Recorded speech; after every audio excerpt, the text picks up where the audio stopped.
I-football is a passing game. Football nje is a passing game. That's why i-Man City kunzima ukuthi idliwe, because football is a passing game. You receive, you pass, receive, teammates wakho pass, the team moves. 10, 15 seconds, we're already there. Because i-team yenza njani? Akekho ofuna ukulibamba. Akekho omayo, wonke umuntu ospace welifuna, wonke umuntu alipace welifuna, wonke umuntu uyaliceive aliphasa. And gcina sekuyiculture ukuthi ngiyazi ukuthi mangemphaselile uzoreceiver aphase wangakithi. Nalo mina space uyazi liyeza.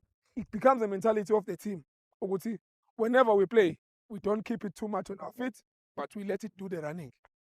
Receive and pass. Receive, pass. Receive, pass. Uzobona kuzobalula kanjani. You won't get tired on the game. Awukhathali ibhola likuwena. Ukhathali ibhola uma ulifuna.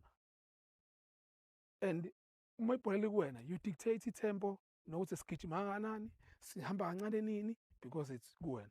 I-Sundowns nje le yini eniyithandayo like liphasela uRonwen Williams alimise kanje, because ibhola likuyena. I-decide ukuthi kwenzakalani, liphasa ukekana lapha emuva alinyathela emela lidonse nje, because he can decide. Uma ubhola likuwena, wena uchief, you decide ukuthi what are we going to do with this ball. So when we have the ball, let's be in control of the ball. We lose it, siyalifuna sonke. Key elements, if you master that, so shesha ukubona